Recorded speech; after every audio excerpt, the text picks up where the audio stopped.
This podcast episode was made possible in part with support from Sacred Rites, a project funded by the Henry Luce Foundation and the E. Rhodes and Leona B. Carpenter Foundation and hosted by Northeastern University. Sacred Rites is a project that supports public scholarship on religion and provides resources and networks for scholars of religion committed to translating the significance of their research to a broader audience. I recommend you learn more about Sacred Rites on their website at sacred-rites.org or find Sacred Rites on Twitter at sacred_rites.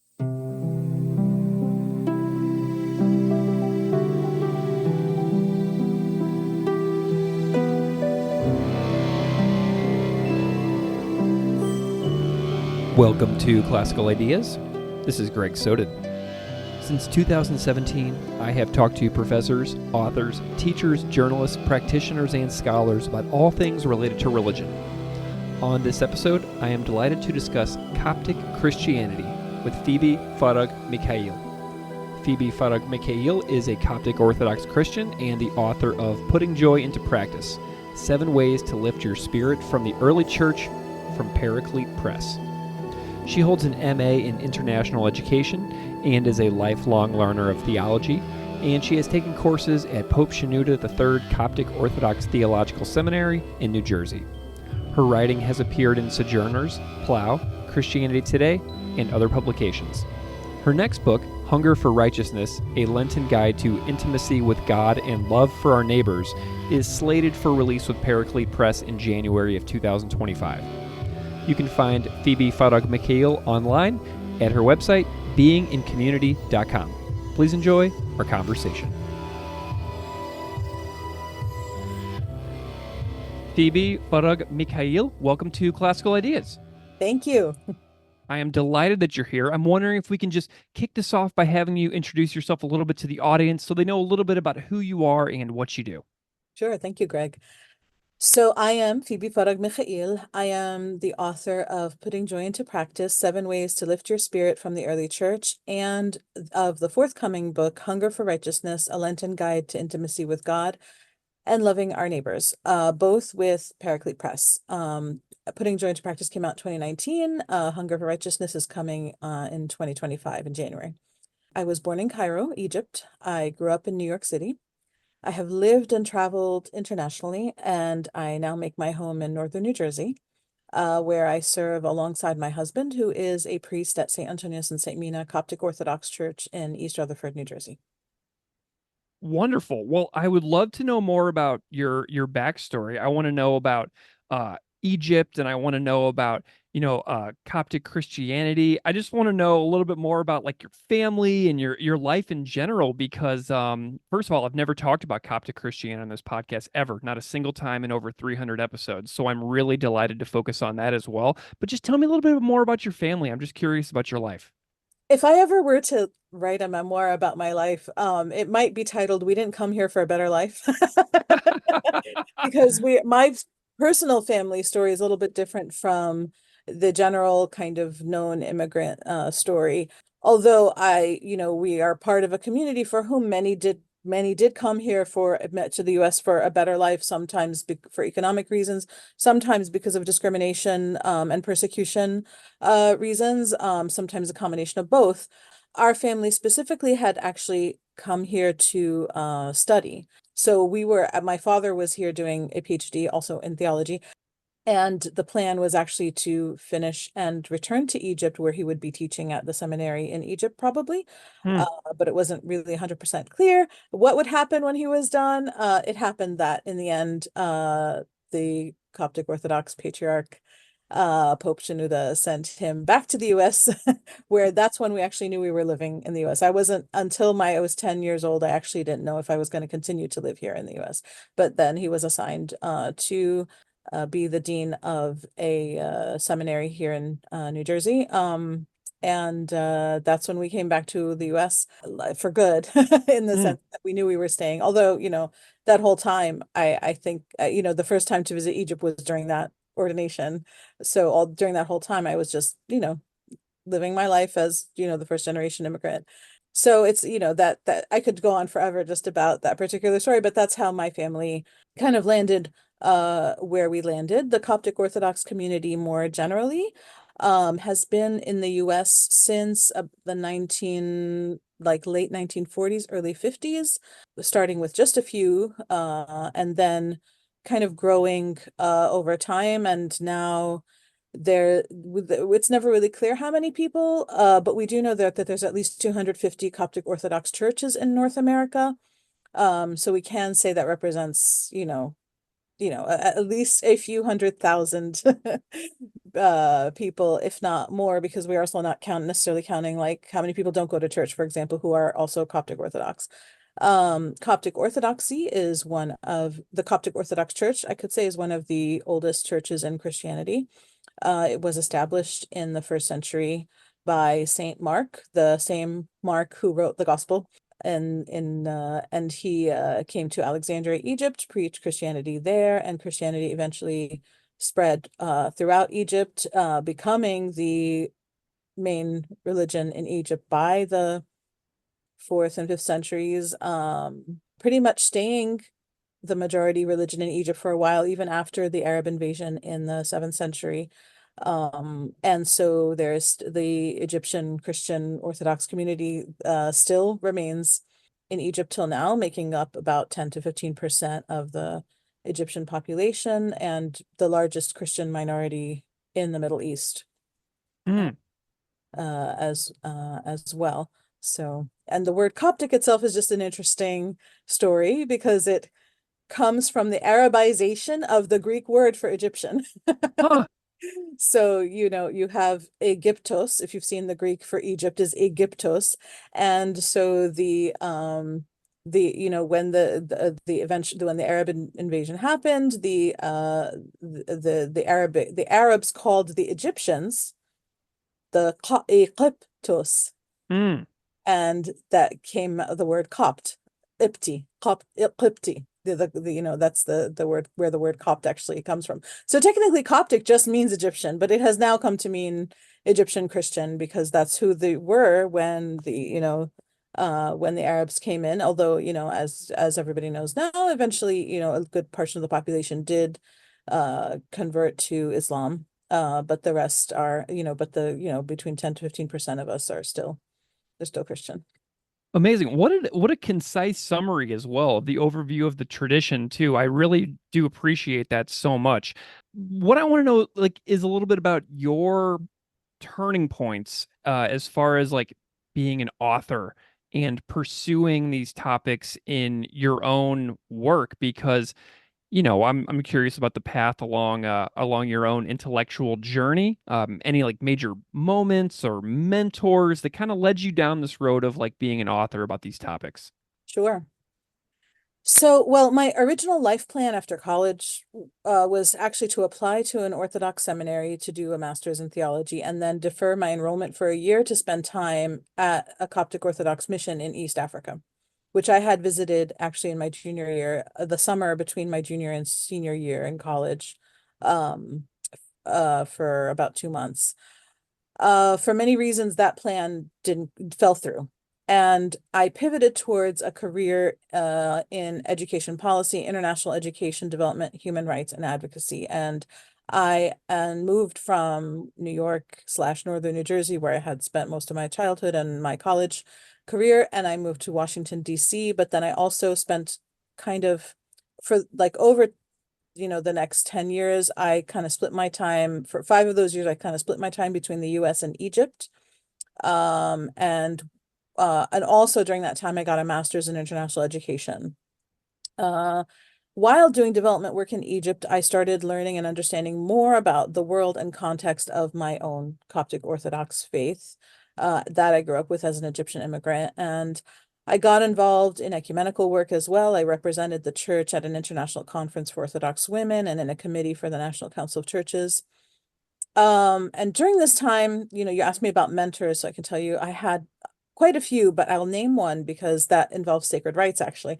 One important mentor and role model I had was Marie Assad. She passed away in 2018, and I learned about her in college during a class I took called Women, Religion, and Human Rights. During that class, I learned about female genital mutilation, And when I started researching it more deeply, especially with regard to Egypt, her name kept getting cited.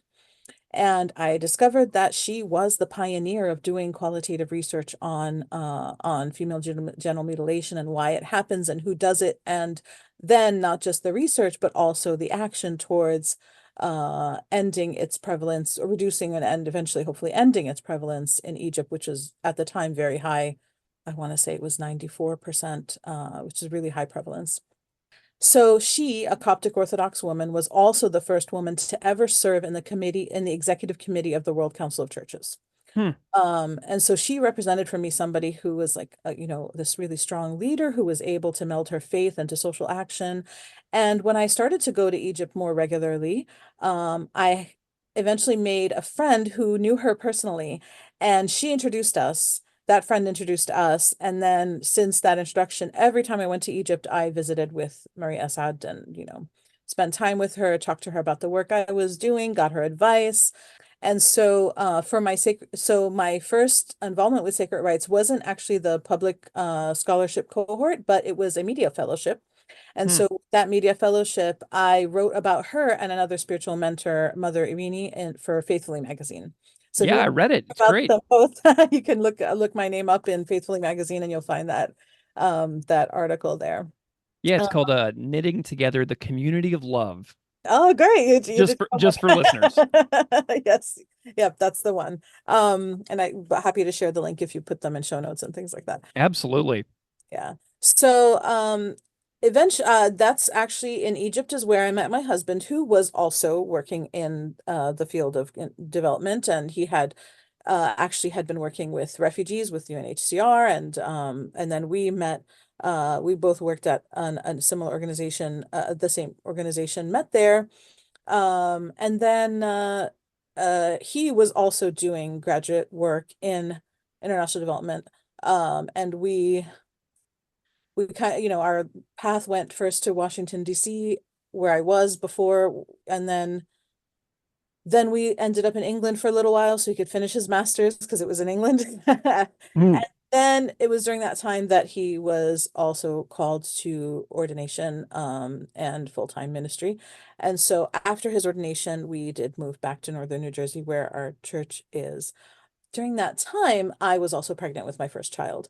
Hmm. And it's funny when people ask me, when your husband was ordained, did anything change? I said, actually, to be honest, the biggest change in my life was having my first child. At that, I mean, as you can see from my history, I'd been involved in service and ministry for quite some time. So it was just like another transition in my life into a different way. But having a child, that was that was a whole other world. And so that also kind of put a damper on the international development work I was doing, because it was a very kind of jet setting job. You go to a lot of different countries, you visit, a lot of places, you work with people on the ground. And I remember actually when we were still in England, and I was working at Plan International, and I was slated to travel to the Philippines, Sierra Leone, and all these places. And I shared with one of my friends who's a doctor that I shared in the same sentence, oh, guess what? I'm pregnant. And then, oh, next month I'm going to go to Sierra Leone. And she said, did you get all your vaccines? Hmm. And that's when I discovered actually I can't go to those places because I need certain vaccines, and they weren't allowed in the first trimester. So, that whole that I wasn't able to travel to those countries, which was disappointing, but I still had my first child, and that was amazing. But that meant that traveling while he was still so young to many places like that was going to be a little bit harder. Yeah. I did try. In fact, one point I had a consultancy where I did a training in Jordan, and I was still nursing, and I took him with me and my mom. Oh boy. I spent like the whole time like training in the training room, and then running up to the hotel room to nurse, and then coming back down. And so it was very stressful. And I realized, okay, I can still do this work on a consulting basis, but I can't be traveling as much as I thought I could, at least for now. And Yeah. so with a little bit less kind of traipsing around the world, and a little bit less work as in full time in international development and in human rights and all of that, I actually ended up having more headspace to think about to think about writing, which is something I'd always actually enjoyed doing. In fact, when I first entered my undergraduate program, my intention was to do journalism. Mm. And so it was my visit to East Africa in 1999 that changed that and made me more interested in the international development field. But I still always enjoyed writing, although, during that whole international development period, it was like technical writing, grant proposals, Yeah. like that. But I was writing. And so now as a new young mom, I was very busy physically, right, taking care of a little child, but mentally I wasn't as busy, so to speak. And so I had a lot of time to ruminate and think. And eventually I started blogging. And so my blog being in community is still there, being in community.com, and I still do post there sometimes. And I also now post lots of guest posts from people about that topic, about being, the relationships that make us who we are. Um, and from there, it was basically doing that writing, and it's from there that, I kind of got in touch with my first dream of being a writer. Mm. And so that's where I am. Putting joy into practice actually came out of that, because I initially planned it as a blog post and realized this was a much bigger topic than I had originally envisioned. And so it turned into a book. And that's how it worked out, that's how it worked out that I got published with Paraclete Press, because I was already reviewing many of their books on my blog. And so I kind of knew exactly the kind of book that they publish. And I felt like, Nice. yeah, and I felt like this book would be something they'd be interested in. They also are kind of ecumenical in their publishing, and they publish Orthodox, Catholic, and um Protestant and Jewish authors. And so uh I proposed it, and they liked the idea, and they hadn't yet published something by a Copt, so it was a great opportunity for them to do so. And so that's when Putting Joy into Practice came into the world. And since then I've just been continuing to write. At the same time, being here back in northern New Jersey, I continue to take classes part-time at the Shenouda Theological Seminary, the one that, if I remember, my father established back in the day. And so, every semester or every 2 semesters, I'll take a class. And so I kind of consider myself more of a lifelong learner, and scholar of Orthodox theology, Coptic Orthodoxy, Egyptian Christianity, and early Christianity more generally. It's kind of just a area that I'm always reading about, learning about, both in terms of not just in books, but also in, the material culture. We had a big exhibition at the Metropolitan Museum called African Byzantium. Yeah, I saw you were the community engagement advisor for that. That's Yeah, really cool. What a yeah, cool it was, project. yeah, it's so really cool, and just the amazing objects that they had at this exhibition. It's actually still running in Cleveland. Oh, If nice. anybody wants to see it, I think it ends in July in Cleveland. So there's maybe a couple more weeks to go see it there. And actually, I can share with you a link. I did write something for the Met on that exhibition as Wonderful. well, along with two other Coptic iconographers there, and an Orthodox theology student. So it was so yeah, so I'm just, anything, anything Egypt, anything Christianity, anything, I'm on it. Excellent. Well, I want to know about the development of Hunger for Righteousness, a Lenten guide to intimacy with God and love for our neighbors, coming in January of 2025 from Paraclete. Tell me a little bit about the development and what you see as kind of like the major purpose for this book. Sure. Um, so interestingly, this was a book that was in me, and I kind of didn't know it in a way. It started off as a talk that I gave even before Putting Joy into Practice came out. It was for the Coptic Women Fellowship, and they were doing a 1-day Lenten retreat, and they asked me to speak. And so I gave a talk on that, the Beatitude, blessed are those who hunger and thirst for righteousness, for they shall be filled. And after I gave that talk, I realized I should probably write this all down, because I think this could turn into something. And I kind of, I filed it away among the many possible things I could look at. But I was also starting to get more, I was proposing Putting Joy into Practice. And so it was one of those books that just, or those kind of ideas that stayed in the back burner for a while. Um, And after putting Joy into Practice came out, I had some editors from other presses were approaching me about future book ideas. And I'd mentioned it, but they weren't terribly excited about it. And so it just kind of remained in the back burner for a little bit, as I worked on what is now my third project, which I'll tell you about, maybe towards later on. But while I've been working on the research for what is now my third project. Paraclete actually came to me and asked me and wanted me to do another book, and they kind of gave me a list of the kinds of books they were looking for, and one of them was a Lenten devotional. And Mhm. so I said, well, actually, I have this idea for Lenten devotional, and that is Hunger for Righteousness. I shared the idea with them. They loved it. And so I wrote up a proposal that was accepted. And so that's how it came into fruition. So, it was there. It just wasn't, it just needed its opportunity to come up. And so um as a book, it explores Lent through the beatitude, blessed are those who hunger and thirst for righteousness, for they shall be filled. And its argument is really in its title. Lent is about being hungry and thirsty for righteousness. It's a journey to Christ's resurrection, and it offers us the direction we need to desire greater intimacy with God that overflows into loving our neighbors as ourselves. And that's the definition of righteousness: intimacy with God and love for our neighbor. And so Lent in the book is an opportunity to take action on social justice issues that affect our neighbor, near and far, um, through our increased focus on spiritual practices of fasting and prayer, not despite them.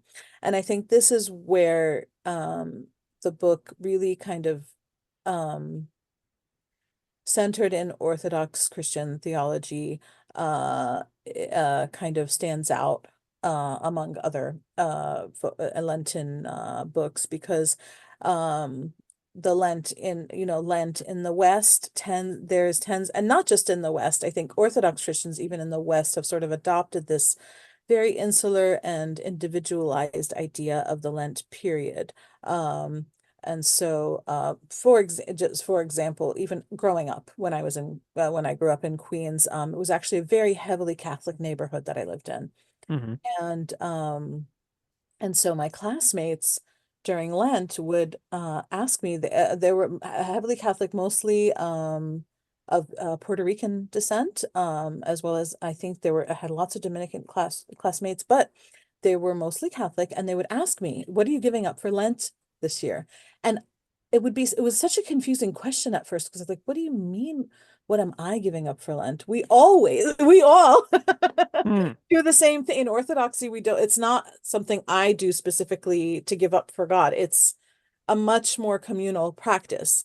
We all fast in a very specific way in Orthodoxy, with, of course, what we call economia, which is that, there's always exceptions to the rule for individual purposes, such as, for example, people who have medical reasons, and pregnant and nursing mothers. So there are, you read about some of the strict fasting practices, and they sound so strict until you realize, yes, but there's always a concern, it's never, it's the rule serves the Christian, the person, not the person serving the rule. And so, and yet, generally speaking, that's how we practice Lent. We fast, we abstain from food for a time.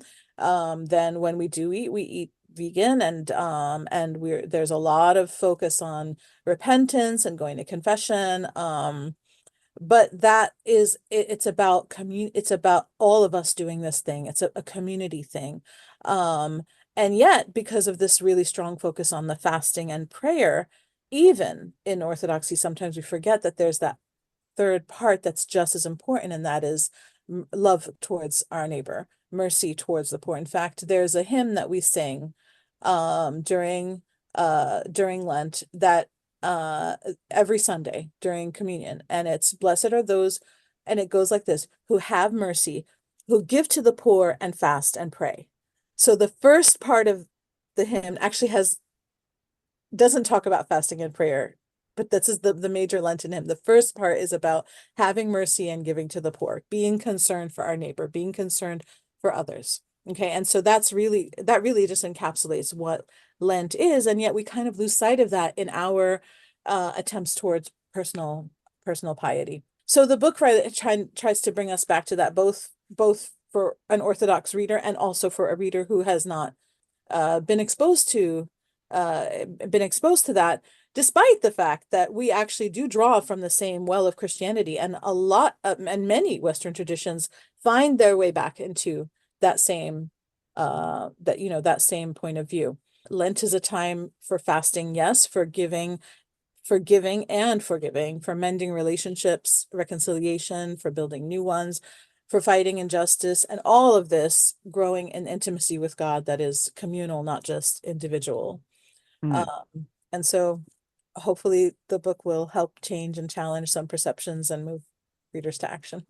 Well, what a fantastic overview and preview of this book that's coming this winter. I hope that listeners are excited about that because it's certainly a very, very cool topic. And I really also appreciated the ways that you kind of differentiated some of the, the standard norms and understandings of Lent. Because all the things that you described as a Catholic growing up in the suburbs of St. Louis myself, like you just kind of made a nice little differentiation for me personally as somebody who understood Lent to be one thing until I started reading your work. So that's actually helping me grow my own understandings as well. Yeah, so now what I want to do, I want to chat a little bit about public scholarship because you are a very engaged public scholar.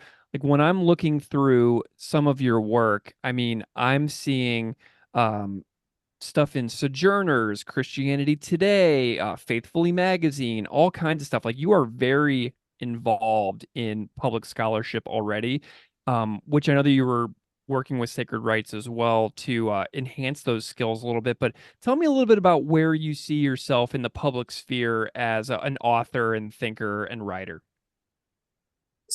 Well, every time I see a scholar post something on social media about some obscure topic that they're studying, I get really excited. Hmm. And I feel really grateful, even if I have no particular interest in that topic, I know that someone somewhere out there at some time will be interested. And because that scholar shared what they're working on, they'll be able to find their work. And, considering many scholars spend a good portion of their lives working on these topics, it only makes sense that it should be shared because it is clearly important. If it's important enough for one person to dedicate so much time to focusing on it, it must be important and it should be important to somebody else somewhere along the lines. And, what's interesting is academia in general, or at least Western academia, had kind of developed in the monastic world, right? If you think about the monastic scholars who are in the middle ages, right? And so sometimes we think that academia and scholarship should kind of stay behind the walls, but monasticism is actually really very concerned with society. A monk or a nun may not live in the world, but and they spend all their time inside those walls or in their cells praying for the world. Their whole life is actually for the world, even though they're not actually living, physically in it, so to speak. They're behind the walls. And so academia actually grows from that tradition of, whether or not it's specifically Christian, it needs to maintain that spirit of being concerned for the world. Academia should Hmm. serve the world. So how much more scholars of religion, right? Their work, the scholarship should serve the world. And really that's always been my orientation about anything I, study and do. It's, I do it because that's what it's for. It is to serve, the scholarship is to serve the world. And maybe part of that, growing up as, kind of a minority, but not a minority. Like I was Christian, they were Christian, but I was a different kind of Christian. And Hmm. we celebrated Christmas on a different day. We celebrated Easter on a different day. And so I kind of also grew up kind of always having to explain myself when people Hmm. are like, "Oh, so you do celebrate you're Middle Eastern, yeah, but you celebrate Christmas." Uh-huh. Yeah. And wait, you believe in Jesus? Yes, I do. Oh, so you're celebrating Easter Sunday? Actually, no, next Sunday. It's just, the and explaining the whys and how comes. First, I had to figure out for myself why and what they were, and then I became quite adept at sharing with others. And I found not only was I good at doing it, but I also enjoyed it. I enjoyed sharing who I was and eventually everything I learned more about who I was, who I am. And so that's really, that just really turned, that's really where I am right now, doing the same exact thing as I did in Queens and as a 9 or 10 year old only, and now I'm much more well equipped because I was able to study and learn. So in our personal communications, you and I were kind of chatting about this interview to plan a little bit, and something that's really big in the Sacred Rites training program for scholars is they talk about the risks and the rewards and the responsibilities that scholars face when engaging publicly. And I got the feeling when you were and I were talking about this that you were really particularly interested in like talking about the risk aspect. And Mhm, I'm wondering if you can tell me a little bit about how you see like the risks of being involved in public scholarship, like in your work and in your life. mhm. Well, some of the risks are like, they're the obvious risk you take when you write, and especially when the way I write, I do share a lot about myself and who I am, and so there's a lot of vulnerability with that. Sharing some of my weaknesses, for example, and some of my own spiritual struggles. That's kind of, when I share, for example, even in the Lent book, I share in the beginning, I share a big spiritual struggle, which is actually I don't really enjoy fasting. Um, Mm, and I really, often look at the beginning of the Lent and just count the days, right? And so sometimes there's that, there's just that risk of sharing that and being concerned about being judged or maybe not understood. But I have found in general, people actually appreciate that a lot in my writing because they feel that we're actually kind of walking together and learning alongside each other, rather than being kind of, preached at. But through sacred rites, I found, and I can't really share specifics because I don't think I don't know that my cohort members would like some of the, what has happened sure. shared, but generally speaking, there are scholars of religion who have faced things like death threats, vandalism to their homes, and they still keep doing what they're doing. They just have to figure out how to manage that risk uh better. And so, the Sacred Rites program actually did equip us with some of the ways that we could manage some of those risks. And so thankfully I haven't seen those kinds of risks in my own work. I shouldn't my own work period yet is really other than, I did have it. There was like a hacking attack on our system, but I'll never know if our home internet system, I'll never know if that was something related to me or if it was just a random hacker. But other than that, I haven't faced those kinds of threats myself. But having been equipped with some of the tools that they taught us, it actually means that I'll be able to um, manage that risk better in the future. So I don't end up with the kinds of struggles some of my fellow cohorts have gone through. And I really admire them and their commitment to what they're working on and what they're studying and what they're sharing, despite being, you know, despite being faced with some of these kind of really scary and sobering things. Yeah, some of that stuff has come up on the podcast over the last couple of years. So I've heard a few of those stories. I'm sure that there's many I don't know about, but it's definitely important to see people who are faced with scary situations and yet persevere because they believe in the work that much. And so that's really inspiring for me when people share those kinds of things.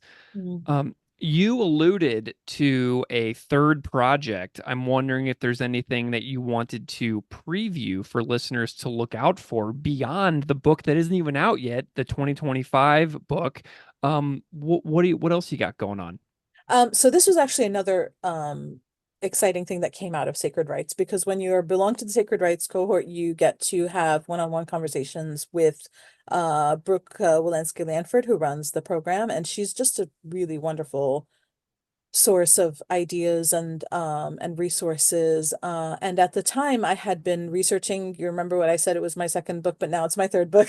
Hmm. It's a book about Bishop Samuel, who was a contemporary to Marie Assad. Actually, he's a little bit older than her.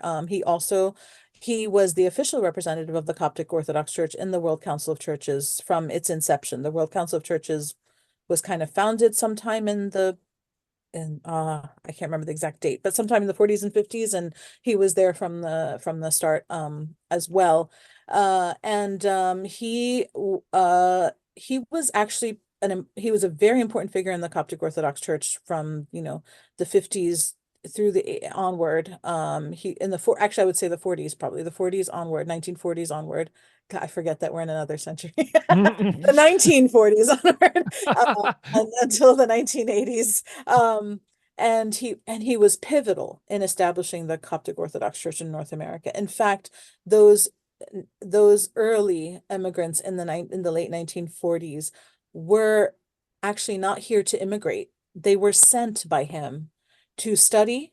They were all doctors, and they were sent by him to study medicine. They were all doctors in Egypt, and he got them all research internships in different hospitals in the United States, with the idea that they would come back to Egypt and help him start a new Coptic hospital. There was one already there, but he wanted to start another one and call it St. Mark's.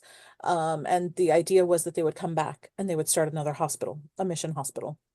Then in 1956, the free officers took over Egypt, and the Egyptian president Gamal Abdel Nasser, nationalized everything, including the Coptic hospital, and pretty much the idea of running a private hospital in Cairo was kind of out of the question. And so these doctors were kind of in limbo. He told them, well, okay, we can't do this anymore. Now you have a choice. You're welcome to come back to Egypt and, live your life. If you want to stay in the United States, and find your way there, and like immigrate for real, like not as students, go ahead. We might need you. And that "we might need you" was his visionary, was because he was a visionary. He had a vision. And sure enough, that group of people became the network that established what is now a burgeoning, growing diaspora community in North America. And he was their pastor for that period, their pastor, and then eventually almost every Egyptian Christian that left Egypt for any reason at that time was known by him. They would actually even go pass by his office and either get a recommendation or get names or get something to help them in their new life. And so he was the patriarch of Egypt at the time, Pope Kyrillos the sixth, had pretty much basically given him the responsibility for anything outside of Egypt. So ecumenism as well as the diaspora community. And so he's kind of the reason, I mean, for many of us Copts today, he's the reason we're Christians, period. And with that, we have a community here to call our home. If I mentioned, yes, I did grow up as a kind of a minority in a sense in Queens, but I also had a home church in Queens that was one of those early churches that were established in the early in that early period. And though that congregation became kind of the stand-in for the extended family I would have had if I had grown in Egypt, grown up in Egypt. And so like the elder priest there was our grandpa. He was the stand-in, the scary but really loving grandpa. The men and women who were old enough to be my parents were our aunts and uncles. And it really was kind of that home away from home for many of us, and the really kind of, in addition to being a sacred space spiritually, was kind of a safe space socially. And it was really formative. It was really good that I had that growing up, where there are other Copts who did not grow up nearby a church, who didn't have that, and struggled, or they had to kind of figure out another way. And for many Copts, it was like that. Many Copts would drive an hour or more to church every Sunday, because that's where they could find a church. And we were just really blessed that we actually lived walking distance from this church. And so it really was a really formative time in my life, to have grown up there. And it really strengthened my identity as a Coptic Orthodox Christian. And I have to thank Bishop Samuel, who I never met personally, because he was assassinated with Anwar Sadat in 1981. And so even though he was quite pivotal in both establishing the church, the Coptic Orthodox Church in North America, and he was also very pivotal in my own life, because he is the one who got my father his scholarship to study in the US and connected him with the community in Queens where we could live. He's the one who orchestrated that whole thing. He's even the one who sat with my mom and said, "Okay, he's studying. What about you? Let's get you something." And he got her, he even got her a scholarship to NYU at the time to go. And Oh, cool. yeah, and she was doing she was doing mathematics and computer science. So, he really like had everybody in mind. He was just somebody who never forgot anyone, whether they were in the diaspora or in Egypt. And if you think about just his work in Egypt alone, you'd be I don't know how he had this energy to do what he did, but he really did not forget any any person, any kind of person. He had something for them. He cared for he created created these centers where many Coptic people who were kind of left out of some of the industrialization that was happening, they were kind of left out of it. He built like factories for them to learn how to do this work, because it was otherwise, prior to this period, was an agrarian society, right? He created these training centers for them. He but he was also hugely involved in Christian education. And I mean, I could name like a million things he was involved in. He established the church's first social services arm, the Bishopric of Public Ecumenical and Social Services. And, like I said, he led the church during some really seismic changes, politically and economically. And so I kind of see him as, even though I've never met him, I also see him as a spiritual mentor. And so I was doing some research on him. I had started interviewing people that had known him. The people, in fact, those doctors, thank God, most of them are still with us. And so I've been able to sit with them and interview them about him and about their path. And so doing that research, I considered applying for a grant from the Louisville Institute. And so I talked through the idea with Brooke, and I applied for the pastoral study project, and I was able to get a grant from the Louisville Institute to continue this work. And it not only will continue to help me do these interviews, I still have some to do in Toronto. I still have some in Pennsylvania, some in Texas, and a trip to Egypt, and then also lots of translation, because part of the spiritual biography of Bishop Samuel will include his own writings that don't currently exist in English, but are being I've translated a good number of them, had them translated, not myself, and so they'll also appear in this project as well. And so its title is To Live as Christ, A Life and Letters of Bishop Samuel. And so hopefully by hopefully by 2025 I should have, something to announce for people to look forward to then. Where would you direct people's attention if they want to follow along with what you got going on? Sure. Well, I have a Substack newsletter, Phoebe Farag Mikhail. You could look that up. It's also called Being in Community. I have a website, beingincommunity.com. Um, and on all the various social media, my handle is usually at PK Farag. So at P as in potato, K as in kiss, and Farag, my last name, Farag. So I'm on Instagram there, Twitter, Blue Sky. On Facebook, I've got a Facebook page. You can search my name. And my blog has a Facebook page, Being in Community. So yeah, look forward to staying in touch with anybody who wants to hear more. Amazing. Well, Phoebe Farag Mikhail, thank you so much for coming on Classical Ideas. It's such a pleasure to feature Coptic Orthodox Christianity as a topic of conversation in this book. Hear your backstory, hear about your interest in, your goals in your own writing. What a pleasure. Thank you so much for being here. Thank you so much, Greg.